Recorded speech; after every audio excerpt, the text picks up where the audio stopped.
Makapalag cellphone, nagchuchuto. Sinusulat mo lang ha, para mabilis mo na makita. Tatandaan mo ba yung tinuturo ni Mami? Ay, kailangan mo matandaan para mo matutunan. Ayan, correct.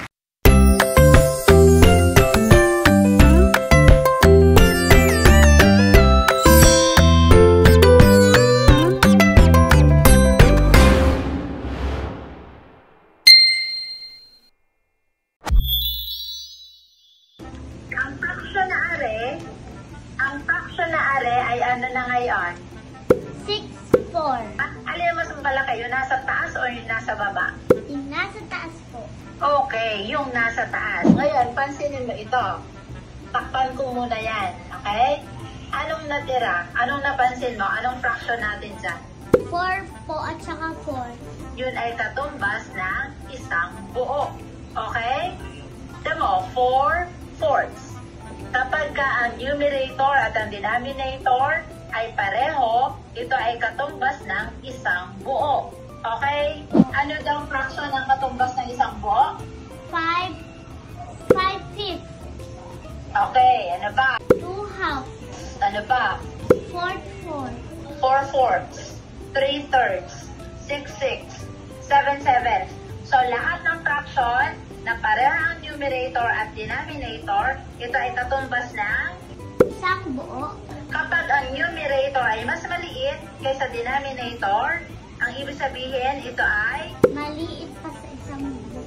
pag malaki ang numerator kaysa sa denominator, Mahigit pa sa mas mahigit sa isang buo.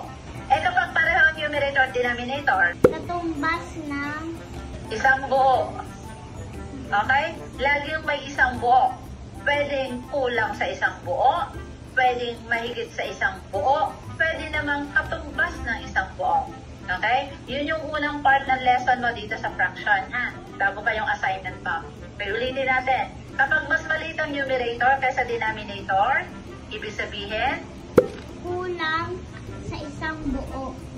pag mas malaki ang numerator kaysa denominator, Higit pa sa isang buo. kapag pareho ang numerator at denominator, Katumbas katumbas ng isang buo. buo. Okay? Katumbas ng isang buo. O sige, ganito. So, marunong ka nang magsulat ng fraction. Pag sinabi isulat ang fraction, bilangin kung ilan ang may kulay, ilagay sa taas. Bilangin kung ilang hati, ilagay sa baba. Okay? So, tapos, marunong ka na rin tumingin kung ito ba ay kulang sa isang buo, mahigit sa isang buo, o katumbas ng isang buo. Alam mo na rin. Ngayon ganito, turuan kitang magbasa ng fraction. Ang fraction parang ordinal number. Sasabihin mo yung 3rd, 4th, 5th, 6th, 7th, 8th, 9th, 10th, lagi may TH sa huli. Pero yung 2 at saka 3, yung 2 ay hindi mo sasabihin second. We don't say second. We say half. Ano? Ayan, ganito yon. Ito ay fraction in word. Ito yung assignment mo. Makapalag cellphone, nagchuchuto. Sinusulat mo lang ha, para mabilis mo na makita. Tatandaan mo ba yung tinuturo ni Mami? Ay, kailangan mo matandaan para mo matutunan. Ayan, correct. Okay. Pakinggan mo itong mabuti ha. Ang numerator, sasabihin mo lang kung 1, 2, 3, 4, 5, 6, 7, 8, 9, 10. Yung regular na number natin. Yung cardinal number ang tawag natin doon. 1, 2, 3, 4, 5. Kung ano yung numerator, sabihin mo lang kung anong number at yun na yun. Pero ang denominator, kapag ito ay 2, ang basa doon ay half. Pag ito ay 3, ang basa doon ay third. Tapos pang 4, tuloy-tuloy na, 4th, 5th, 6th, 7th, 8th, 9th, 10th, 11th, 12th.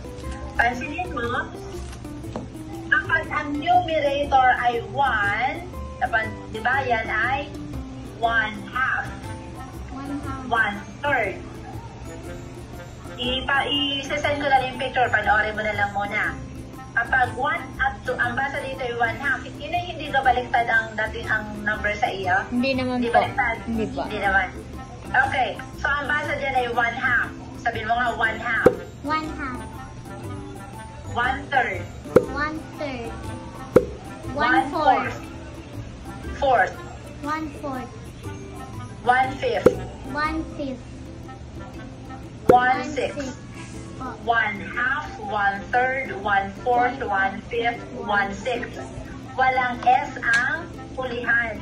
Kapag ka ang numerator mo ay hindi na 1, ang iyong denominator lalagyan mo na ng S. Okay, tanungin kita. Kapag ang numerator mo ay lagpas na sa 1, hindi na 1, ang iyong denominator, ano inilalagay natin sa hulihan? S. Tapos, kapag ka, pag 1/2, we say half. Okay? Half.